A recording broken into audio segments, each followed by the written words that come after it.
ኤርሚያስ ኤሚን ጉድ ሰራት። የራቁት ቪዲዮ ይዞ ወይም ደግሞ ከሱ ጋር አቃቃ ሲጫወቱበት የነበረውን ቪዲዮ ይዞ ያን ቪዲዮ መልሶ ለሷ ይልክላታል። እሷም ይህንን ነገር በጭራሽ አስበው ስለማታውቅ እሱ በነገራችን ላይ ቢዝነስ ብሎ የያዘው ነገር ስለሆነ ምንም መስሎ አይታየውም። ስለዚህ አክሲዮኑ እንደኔ ካልሰጠሽኝ እሰራልሻለሁ እያለ እያስጨነቃን ነበር። እናም እሷም ይህንን ነገር ይዛል ብላ ስላላሰበች ምን አባት አመጣለ ብላ ገፍታው ነበር የመጣችው። ነገር ግን ቤት ከደረሰችው በኋላ በጣም በሚያሳዝን ሁኔታ ያን ቪዲዮ ልኮላታል። እሷም ያየችው ማመን አቅቷት እናቴ በቃ እኔ ማበድ አለብኝ ወይም ራሴን ህይወት የማጥፋት አለብኝ እያለች ራሷን ለማጥፋት ራሱ አስባለች። አጠፋች ሳይሆን በቃ እኔ መኖር የለብኝም እያለች በጣም ተጨንቃለች። ነገሩ በጣም ያስጨንቃል። እውነት ለመናገር አንድን ሰው እውነትም መልካም ነው ብላችሁ ቀርባችሁት እንደዚህ አይነት ነገር ሲገኝ ከባድ አደጋ ነው። በዛ ላይ ቤተሰቡ እንደዚህ በአንድ እግሩ ቆሞ እያለ የእሷ ነገር ደግሞ እንደዚህ መሆኑ ከባድ ችግር ውስጥ ነው የሚያስገባው። ይህንን ነገር አሁን አቶ ለይኩን ቢሰማ፣ ናሁም ተብዬውን ቢሰማ፣ ዳግም ቢሰማ ይህንን ነገር አስባችሁታል ምን እንደሚከሰት? እንደውም በጣም አይወዱትም፣ በጣም ይጠሉታል። አሁን ግን ይሄን ነገር ደግሞ ከዛ እሷ እንደዚህ እያደረጋት ነው ሲባል ወይም እንደዚህ አይነት ቪዲዮ ላከባት ሲባል አስባችሁታል ምን እንደሚፈጠር? ብቻ ይህ ቤተሰብ የሆነ እየታመሰ ያለ ነገር ነው የሚመስለኝ፣ ወይም እየታመሰ ነው ያለው ሲጀመር።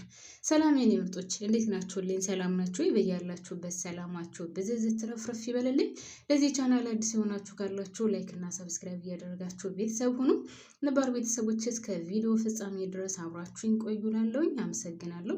እንግዲህ በጣም በሚያሳዝን ሁኔታ ኤሚ እየተሰቃየች ነው ያለችው። ኤርሚያስ አሁን እያስጨነቃት ነው ያለው። ኤርሚያስ ከዚህ በፊት ካስታወሳችሁ የኤሚንም የራቆት ቪዲዮ ይዞባታል። እኔ ሳስበው የኑሐሚንም ራሱ ሳይዘው አይቀርም። ምናልባት እስካሁን በሷ ላይ አልጨከነም እንጂ የእሷንም ሳይዝ አይቀርም። ምክንያቱም የእሱ ስራው መበቀልና መበቀል ብቻ ነው። ኤሚ በንጹህ ልብ ቀርበው ነበር። ነገር ግን እሱ አሁን ያን እሱ ጋር ተኝታበት የነበረውን ቪዲዮ ይዞ እያስፈራራትና አክሲዮኑን በስሜ ካላደረግሽልኝ ይህንን ነገር በሶሻል ሚዲያ ፖስተዋለሁ እያላት ነው። እና ከእናቷ አጠገብ ቁጭ ብላ ያለ ነበር ይህንን ነገር የላከላት። ነገሩ በጣም ከባድ ነው። የደረስንበት ጊዜ እውነት ለመናገር ቤተሰብ ማን አምኖ ይጠጋዋል? እስኪ ነገሩን በጣም የሚያስፈራ እየሆነ እኮ ነው ያለው። ጌታ ሰውን አምኖ ለመጠጋት ራሱ በጣም የሚያስፈራበት ጊዜ ደርሰናል። እስኪ አሁን ሌላውን ተታችሁት ቤተሰብ ዝም ብሎ ስልክ ለማውራት ራሱ ምን ያክል እንደሚያስፈራ። ምክንያቱም አሁን ሰው ተንኮል ካሰበ መጀመሪያው ጥሩ ሰው መስሎ ይቀርብና ከተቀራረባችሁ በኋላ ምናምን የምታወሪውን ነገር እንኳን በኋላ ለመረጃ እየቀረጸ ነው የሚያስቀምጠው። አሁን በስነ ስርዓት ማውራት ራሱ ሰውን ማመን አያስፈልግም። በጣም ያስፈራል፣ ጌታን ያስፈራል። እና በጣም ከባድ ነው አሁን ያለንበት ሁኔታ። ሌላውን ትታችሁት አሁን እንደዚህ ተገናኝቶ ምናምን አብሮ የተኙትን ምናምን አይደለም ብለው በድምፅ ራሱ ለማውራት እውነት አዲስ ሰው ተዋውቆ በድምፅ ለማውራት ራሱ አሁን ባለንበት ሰዓት በጣም አስፈሪ ነው። በጣም በዛ ላይ ቴክኖሎጂው በጣም ረቋል ከሚገባው በላይ።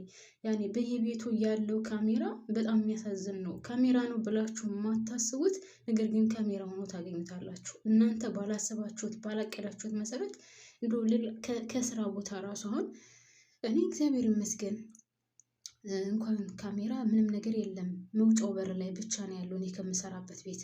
ግን አሁን ከሴትዮ ልጅ ቤት በእያንዳንዷ ክላስ ሽንት ቤት ብቻ ነው የሌለው እንጂ ለእያንዳንዷ ቦታ ላይ ካሜራ አለ።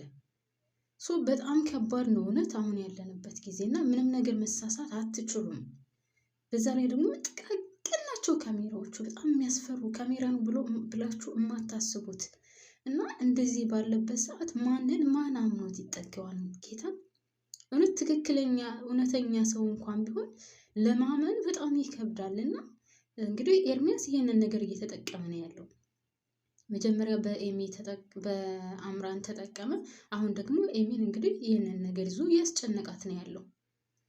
ደስ የሚለው ነገር ደግሞ በዛሬው ፓርት ላይ ናሆም በቃ በደንብ ተገልጾለታል የአምራን ጉዳይ። እናንተ በስማም ወንድ ልጅ ሲናደድ ግን አያደርስ ነው።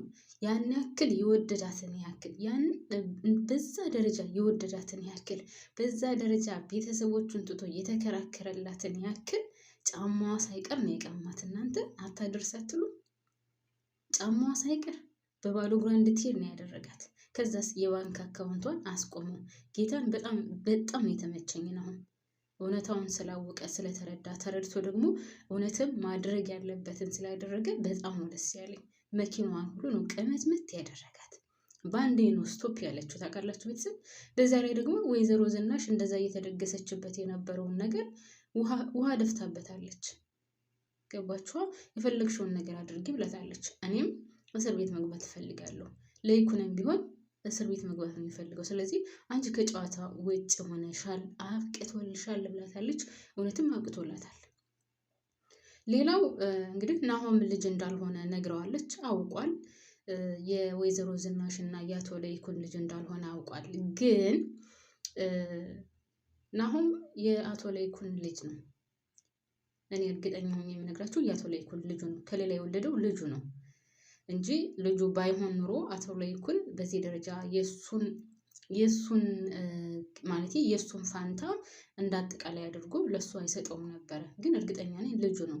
ምክንያቱም ምን ብሏል አቶ ለይኩን? ትዳራችን እንዳይፈርስ እባክህን ይቅርታ አድርገልኝና አብረን እንቀመጥ ስትለው ምንድን ነው ያለት? ትዳራችንን አንቺ ብቻ ሳትሆኚ እኔም ጭምር ነው ያፈረስ ነው፣ አንቺ ብቻ አይደለሽም ብሎታል። ስለዚህ እሱም ሌላ ሴት ጋር ይማግጥ ነበር ማለት ነው። እና ውድ ቤተሰቦቼ እንግዲህ ናሆም በመንቃቱ በጣም ደስ ብሎኛል። ግን በጣም የሚያሳዝነው ነገር ደግሞ ምን እንደሆነ ታውቃላችሁ? ዳግም እኔ ኑሐሚን ለዳግም ብትሆን በጣም ደስ ይለኛል። ግን ችግሩ የምትወደው እና የምታፈቅረው ናሆምን ነው። ዳግም ደግሞ በጎን በኩል በጣም ነው የሚያሳዝነው።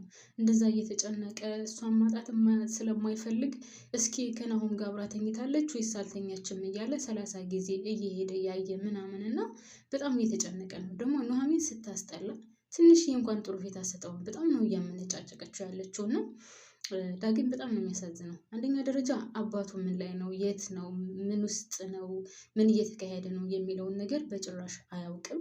ሲቀጥል ደግሞ እስከዛሬ ድረስ እየተሰቃየ ያደገ ልጅ ነው። በነገራችን ላይ ለኤሚ ሊነግራት አስቦ ነበር። እናታቸው ማለቴ ወይዘሮ ዝናሽ ቤተሰብ እንዳላት ወይም ደግሞ አግብታ ቤት ትዳር ምናምን እንዳላት አናቅም ነበር እና ብዙ ጉድ አለ እኮ እሱን አልነገረቻችሁም እንደ ብሎ ወሬውን ሲጀምርላት ነው ይሄን ማን ነበር ብቻ ሰው መጥቶ አቋረጡት እንጂ ብዙ ገና ዳግም ራሱ የሚያወጣው ብዙ ጉድ አለ የወይዘሮ ዝናሽን። ስለዚህ በጣም የሚያሳዝነው ነገር በጣም የተጎዳ ነው ዳግም። አሁን አባቱን አጥቷል፣ ያለ እናት ነው ያደገው። እንደገና ደግሞ አሁን ኑሐሚን ወዶ አፍቅሮ አለማግኘት ማለት አስባችሁታል? ለሱ በጣም ከባድ ነው እና እንዳይጋፈጠው ደግሞ ከወንድሙ ጋር ናት። አስባችሁታል? ምን ብሎ ነው የሚጋፈጠው? ሲጀመር ካሁን በኋላ ናሆም ጋር እየተቀራረበች ነው ያለችው። ከናሆም መውሰዱ ራሱ እንዴት ብሎ ነው የሚሆነው? እየወደዳት ይቀራል እንጂ በጣም ከባድ ነው የሚሆንበት። እና እኔ ማነው ስሟ ኑሐሚን ለዳግም ብትሆን በጣም ደስተኛ ነኝ። እኔ በጣም የተጎዳ ልጅ ነው። ጀስት አሁን ራሱ እየተጎዳ ነው ያለው። ወደፊትም በጣም ነው የሚጎዳው። የአባቱን ሞት ሲሰማ፣ እንዴት እንደሞተ ሲሰማ፣ ማን እንደገደለው ሲሰማ፣ ያለምንም ቤተሰብ ያለምንም ሰው አልቅሶ እንዳይቀብረው እንኳን እነሱ ወስዶ እንደቀበሩ ሲሰማ አስባችሁታል? ምን ያጽናናዋል? እስኪ ነገር ምን አይነት ቃል ያጽናናዋል? ይህን ነገር ሲያውቅ ምን አይነት ቋንቋ ያጽናናዋል ዳግምን?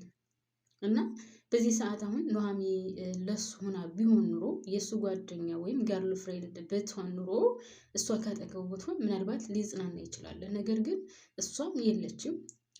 የአባቱ ሞትም እንደዚህ ከሞቱ አሟሟቱ መሆኑ በዛ ላይ ደግሞ ያለበት ቤት የእናቱ ባል ገለው ሰው እንዳያቸው መቅበራቸው ታውቃላችሁ። ስማ አሟሟቴን አሳምረው የሚባለው ነገር በጣም ትልቅ ነገር ነው እና ከባድ ነው በጣም። ይህን ሁሉ ሲሰማ ምን ያክል ውስጡ እንደሚጎዳ አሁንም ራሱ ውስጡ የተጎዳ ነው። ገና ለገና ሳያውቅ የት እንዳለ እንኳን ሳያውቅ ስለ አባቱ እያሰበ በጣም ውስጡ እየተጨነቀ እና ውስጡ እየደማ እየቆሰለ ነው ያለው እና ዳግም በጣም ነው የሚያሳዝነው። እኔ በበኩሌ ከዳግም ጋር ብትሆን እላለሁኝ። ታውቃላችሁ ቤተሰብ እውነት ከዳግም ጋር ብትሆን።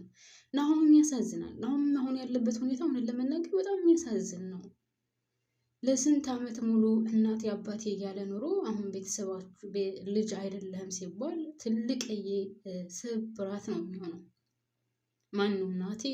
ማናት እናቴ? ማነው አባቴ? ማንነቴ ምናምን እኔ ማነኝ? ምንድን ነኝ? ቤተሰቦቼ የት ናቸው? የት ነው የተወለድኩት? ምናምን የሚለው ይሄ እንደገና ሌላ ጭንቀትና ሌላ ጥያቄ ነው፣ የማንነት ጥያቄ